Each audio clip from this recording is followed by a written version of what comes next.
Olá, estamos iniciando o Teorema pela UXTV, parceira do canal Futura, sempre com uma proposição para reflexão, para discussão, enfim, para aprofundarmos o nosso programa.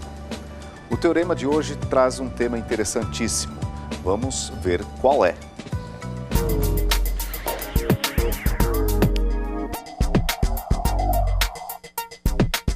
Haverá crise após a Copa do Mundo? O resultado da Copa irá interferir no resultado das eleições presidenciais? E a tal da bolha imobiliária, quando irá explodir? Afinal, de onde surgem tantas especulações? Será que beneficiam alguém? Por que, diante de grandes eventos como a Copa do Mundo, as eleições e o forte crescimento de um determinado setor, surgem tantas desconfianças? São muitas perguntas, muitas desconfianças, e para aprofundar por que surgem tantas especulações, nós temos a presença do professor José Carlos Monteiro, da área do Direito, diretor do Centro de Ciências Jurídicas da Universidade de Caxias do Sul, e contamos também, professor Monteiro, com a presença de dois alunos, um do curso de História, o Peterson, tudo bem, Peterson? E a presença do Roberto de Souza, que é aluno de Economia, tudo bem, Roberto? Tudo certo. Tranquilo. Senhor, está colocada a questão para a nossa banca aqui. Um professor, alguns alunos, e vamos discutir. Por que tantas especulações, professor Monteiro? É diante de Copa do Mundo? Será que vem crise? Será que não vem? Teremos manifestações? E depois as eleições? Vai influenciar no resultado ou não? Após as eleições se desenha uma crise, bolha imobiliária, enfim. Permanentemente temos essas questões colocadas sobre as nossas cabeças, professor Monteiro. Bem-vindo, tudo bem? Bom, obrigado. Em primeiro lugar, quero saudar ao Jacó, aos colegas, os alunos, pela participação, o convite e os espectadores. Na sociologia tem o que estuda mais na sociologia é o fato social. Então, o fato social, o que caracteriza o fato social? É a mudança de comportamento. E a mudança do comportamento, ele é uma mudança que traz uma emoção, uma alegria, ou traz uma tristeza, Se nós vamos falar na morte do Ayrton Senna, no passado, foi um fato social, quer dizer, modificou o pensamento, a energia do povo brasileiro e principalmente daqueles que gostam desse tipo de esporte. Então nós temos a Copa do Mundo aí, nós vamos ter as eleições, não deixa de ser, a Copa do Mundo, mais que as eleições, é um fato social. E desse fato social, quer dizer, ele está se tornando fato social, ele não é ainda, Então, a partir daí é que vem as especulações, o que vai acontecer? E o que vai acontecer é a pergunta que muitos tentam responder. Ao tentar responder, vem os diversos caminhos, as diversas teorias, que na verdade não são teorias, são opiniões. A partir de interesses pessoais, individuais, estruturais, de grupos, Eu até diria assim, já encerro aqui a minha participação, de que a própria mídia, não só a mídia, mas também a facilidade de hoje com os blogs, Face, de você estar interagindo com outras pessoas, isso cria uma aceleração, são diversas opiniões que em segundos elas são espalhadas por todo lugar. Perfeito. Peterson, você como aluno de História, como tu encara todas essas especulações, essas apreensões, essas tentativas de responder o que vai acontecer, como dizia o professor Monteiro? É muito difícil, saber o que pode, na verdade, acontecer. Essas especulações elas ainda são mais influenciadas até pelo que o professor Monteiro falou sobre esses blogs, Então, é muita informação dada a um público que recebe ela muito rápido, e não tem um discernimento de entender ela. É a informação muito rápida, Então, acaba se criando uma parte do conhecimento sobre o assunto e sobre a causa, Então, isso não é tão bom. Por isso, talvez, essas especulações, essas revoltas das pessoas sejam formadas por causa disso, Pouca informação. Que gera uma insegurança nas pessoas? Com certeza, gera um medo, de que são muitas as coisas que podem acontecer. Antes, uma crise talvez não afetasse tanto pelo desconhecimento, né? Agora a gente tem um certo conhecimento e tem como ter um conhecimento maior sobre ele. E isso não faz com que as pessoas não interpretem a notícia, só aceitem ela como uma verdade absoluta. E a economia, Roberto? Você vê, todos se perguntam, teremos uma crise econômica, não teremos uma crise econômica? Ou, às vezes se diz, está-se à beira de uma crise econômica? Como que você vê isso? Sim, seguinte, a partir de 1935, assim, a gente não tem mais a chance de ter uma crise econômica tão forte quanto a de 29. A gente, assim, depois dos estudos em macroeconomia que surgiram após essa crise, a gente vê que não existe mais a possibilidade de uma crise tão forte assim. E às vezes as pessoas falam assim, não, mas e a bolha imobiliária nos Estados Unidos, 2008, 2009? A crise na Europa? Crise na Europa, essas coisas assim. Mas isso são crises, mas tu tem que dar tempo para a economia se ajustar às crises. E eu faço das palavras do Peterson as minhas. Assim, as especulações, elas são geradas por... Às vezes as pessoas têm muitas informações e elas não conseguem discernir elas, né? E acabam tendo a notícia como algo, uma verdade absoluta. E às vezes até a mídia é tendenciosa, assim como a gente vai ver da bolha imobiliária, esse tipo de coisa. Às vezes o meio de comunicação nos passa uma informação errada. E a gente tem alguns discernimentos totalmente errôneos assim, da economia como um todo. Mas é isso aí. Ok. Fique à vontade para interferir. Eu vou voltar aqui a conversar com o professor Monteiro. O senhor dizia antes, professor Monteiro, que temos o fato social, né? Sim. Um fato social e a questão dele ganhar dimensão política, dimensão econômica, digamos, aí é que a coisa ganharia um processo um pouco maior, uma complexidade maior, e também tanto o Peterson quanto o Roberto nos falaram que é necessário discernimento. Como é que a gente faz esse discernimento? Bom, primeiro, a questão imobiliária, sem falar na bolha, vai chegar um determinado momento que vai haver uma saturação do mercado, né? Eu conheço vários colegas, né, que deixaram as suas profissões para ser corretor de imóveis. Inclusive advogados com bancas sólidas são corretores de imóveis. Chegaram a passar, né, uma correspondência que a partir dessa data não irei mais advogar, vou me dedicar à área imobiliária, né? Sim. Por que isso? Porque é um mercado aquecido, né? Isso tem a ver com o quê? Com todo o incentivo que está sendo dado pelo próprio governo federal, né? São investimentos para que a economia aqueça, e não só a economia aqueça, mas que as pessoas tenham mais acesso à própria residência, né? E isso também, então, há uma disponibilidade não só de dinheiro para o setor popular, mas médio, a média população também, né? Que sempre foi um grande problema no Brasil, a classe média ter acesso a financiamento de imóveis, né? Então isso evidentemente que é oferta e procura, né? Oferta e procura, onde no sistema capitalista não há uma economia planejada e não tem como ter, né? Uma economia planejada seria, em tese, teoricamente, no socialismo, né? Não, no capitalismo não tem. Evidentemente que alguns países capitalistas eles têm alguns critérios, onde vai investir, onde vai deixar de investir, mas ele não chega a interferir na economia, né? Então, isso que se cria da Copa, ou da bolha imobiliária, enfim, se não se compra mais carro porque após a Copa vai baixar todos os preços. Isso não tem muito sentido, né? Todas essas questões vão acontecer. Uma hora dessa tem que deixar de vender carro, para você compra o carro, você não consegue andar de carro. aí você não consegue andar de ônibus.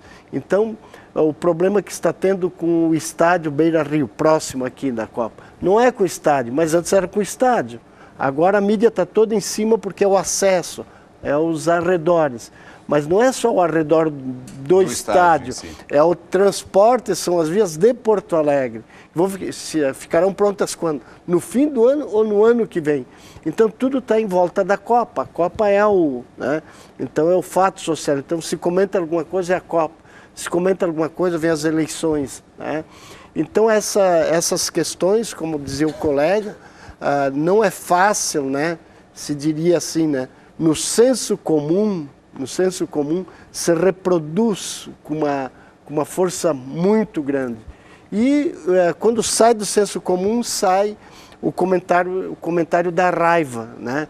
Que o Paulo Freire dizia, nós temos senso comum, o ingênuo ou o crítico. O ingênuo é aquele que grita, se tem governo eu sou contra, porque são tudo ladrão, sou não sei o quê. Né? Então, por que ingênuo? Porque ele não deixa de ter razão de reclamar, de jogar impropérios, mas sem causa. Sim. Sem causa. Agora o crítico não, ele vai discernir, né? Ele não trabalha a consequência como causa. O que ocasiona isso? Ele vai buscar, então, a parte científica, vai dar o conhecimento crítico, né? Então, essas questões que eu digo assim, seria o papel da mídia, né? Perfeito. É o papel da TV UX, é o papel da Futura, né? E algumas mídias não fazem isso, né? Eles querem vender o patrocínio.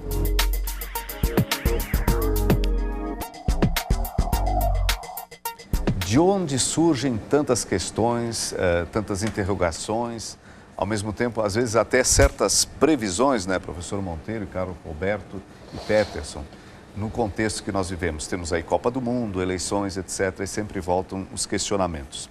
No primeiro bloco, vocês dois disseram que é importante conseguir discernir, e muitas vezes a velocidade, a quantidade de informações, de comentários, de opiniões que surgem em torno dessas especulações, não permitem isso, né? A gente fica, bom, será que acontece, será que não acontece? E gera uma certa insegurança. O que a gente deveria fazer, pensando em nós, cidadãos comuns? Vocês têm um espaço privilegiado, que é sala de aula, aí estão os professores, estão os textos também para ajudar na reflexão. Mas o que vocês diriam para as pessoas que não estão, por exemplo, numa sala de aula e recebem esse contexto todo? Como pensar um pouquinho mais? Como fazer um processo crítico, que dizia o professor Monteiro, diante dessas especulações? Quem quer começar? Posso Vai, Roberto. Seguinte, a gente deveria, eu acho que, buscar um tempinho assim por dia para pesquisar ou ler uma notícia, mas sabe, não começar a criar o hábito de pesquisar e ver os dados, nunca sempre na mesma fonte de mídia, nunca o mesmo veículo de informação. A gente deveria dar uma olhada se aquela notícia lá diz, porque segundo dados do IBGE, crescimento de 35%. Vai no IBGE e pesquisa se é isso aí mesmo, porque às vezes não é.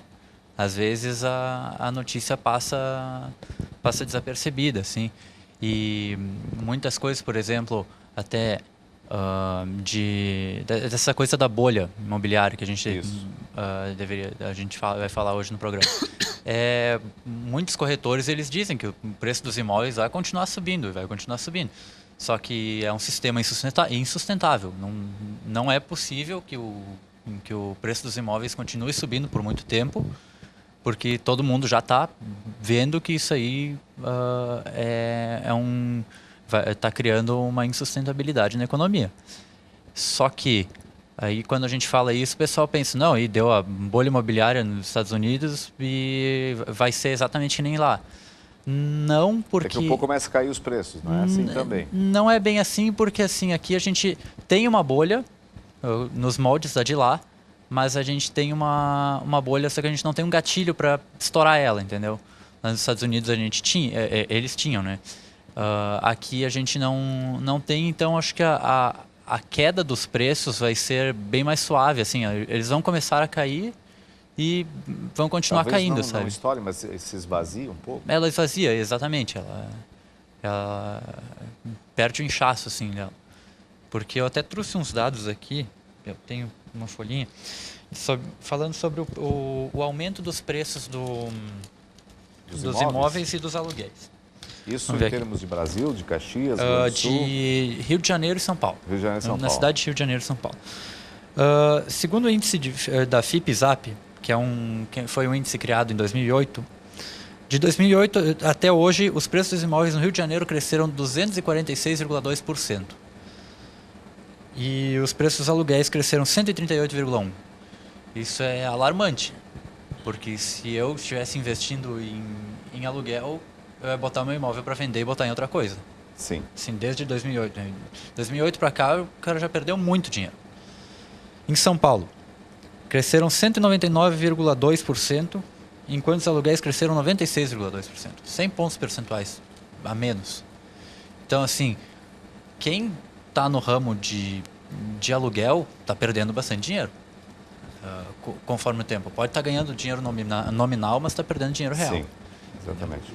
E é isso que faz a bolha ficar desse jeito. Porque a gente não teve um aumento da renda per capita significante, nem um aumento de população para explicar todo esse aumento de preço nos imóveis. Então alguma coisa está errada. O que está errado é o crédito que está sendo liberado para o crédito imobiliário. É muito crédito. Eu dei uma olhada de 2002 até 2012, o crédito imobiliário, assim, ele subiu 10 vezes o que estava em 2002. O volume, exatamente. Então, assim, uma hora o preço dos imóveis vai ter que cair. Peterson, o que você diria para esse processo das pessoas se situarem e não ficarem à margem de um certo terrorismo, Sim. mas ao mesmo tempo também às vezes não tão tranquilas e aí se dá mal? Eu acho assim que seria mais pela interpretação dos textos do que ela acaba lendo, né? Tentar discutir e perguntar, questionar todas essas notícias, ter um certo senso crítico, não acreditar em qualquer coisa que acaba passando na TV, ou na internet, Facebook, rádio, jornal, então tudo mais, né? E a discussão, conversar com essas pessoas, trocar essas ideias, fazer esse conhecimento acabando girando, né? Uhum. Para que se forme um certo entendimento sobre o assunto. Perfeito. Professor Monteiro, o que o senhor gostaria de complementar? Bom, tem outras questões, assim, que é do aspecto das manifestações, né? Vai ter manifestação, não tem? Claro que vai ter manifestações. Agora, como elas se darão, isso aí também é difícil, né, de você dar uma opinião. Agora, as manifestações, elas irão acontecer porque é um momento privilegiado, né? Eu recordo que numa festa da uva, eu era presidente da União de Bairros, Vocês fizeram manifestação? Não, nós tentamos. Ah, tá.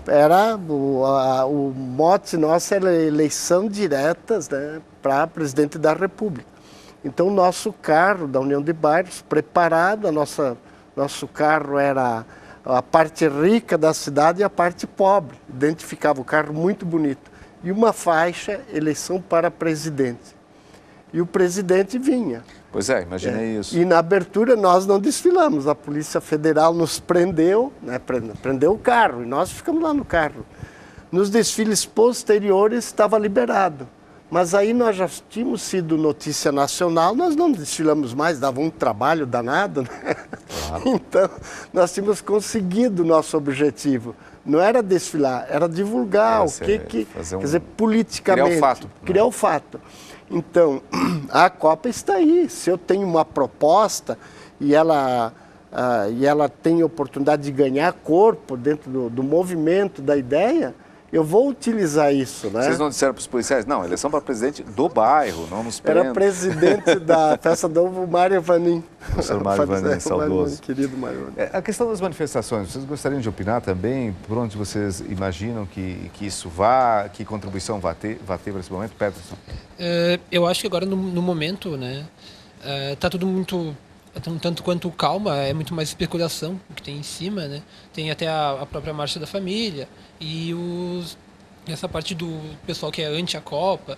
Então é uma formação muito disparelho. O pessoal não sabe muito bem o que é a distinção não tem mais distinção assim de direita e esquerda, né? O pessoal está muito mais centro, é muito mais comum. Eu acabo conversando assim com alguns universitários aqui na UX e eu já vejo neles assim presente tanto ideias de direita como de esquerda, né? Só que falta uma certa mobilização para conhecer essas ideias e saber do que se está falando, porque somente se recebe uma certa informação que ela é totalmente direcionada a um público e com fundamentação em uma coisa só. Ok. Né? Roberto, manifestações. Olha, eu me sinto deslocado nesse assunto porque eu não sou estudante das ciências sociais, né? Ela é a economia, ela é uma ciência social, mas assim, ela não foca nesse lado da sociologia. Mas tu acha que ela interfere na economia? Ela interfere muito na economia, sim. Por quê? As manifestações, porque elas acabam mudando as percepções políticas das pessoas. Todo mundo que foi para a rua tinha um motivo para estar lá. E que não quer, desde os anarquistas até os socialistas, até os de extrema direita, tinha todo tipo de gente estava na rua naqueles 2 ou 3 meses que houveram as manifestações, né? E isso muda, sim, muda muito, porque a pessoa acaba pegando o espírito da política ali e acaba mudando seus hábitos, sim, muda bastante. Perfeito. Professor Monteiro, para encerrar, 1 minuto e meio. Já lhe dei até o tempo, né? Eu diria o seguinte... A questão aí imobiliária, nós vamos ter, né? O Roberto fez uma análise muito boa sobre o que ele colocou, né? Isso aí faz parte do sistema capitalista, uma autorregulação. Autorregulação e nós não vamos ter uma grande crise, né? Diria o Lula, né? Uma marolinha, né? E deu uma marolinha mesmo, né? Mas ele usou aquilo um termo muito popular, mas ele sabia, né? Alguém já tinha dito alguma coisa para ele, né? Algum cientista já devia ter dito. Então, não se deve assustar, né? Nós devemos exercer a nossa cidadania e nós sabemos o que é ser cidadão. Nós temos nossos compromissos, né? E nós temos que fazer da Copa, né? Desse limão uma limonada e usar a Copa para aquilo que venha de benefício para o país, para a sociedade, para as instituições, para as pessoas, para a saúde, para a nossa segurança. Não temos que fazer uma guerra da Copa, nós temos que fazer uma festa e dessa festa que a gente se realize, né? E que sejamos campeões também, né? Por que não? Por que não? Obrigado, professor Monteiro, pela presença, pelas informações que nos trouxe. Da mesma forma, Roberto, muito obrigado. Muito obrigado, Peterson. Obrigado. Nós vamos encerrando por aqui o Teorema de hoje, sempre com essa proposta de trazer alunos da Universidade de Caxias do Sul, professores, para aprofundar determinado assunto. E hoje nós abordamos a questão das especulações que surgem diante dos fatos, grandes fatos que acontecem no nosso país. Voltamos na próxima edição. Até lá.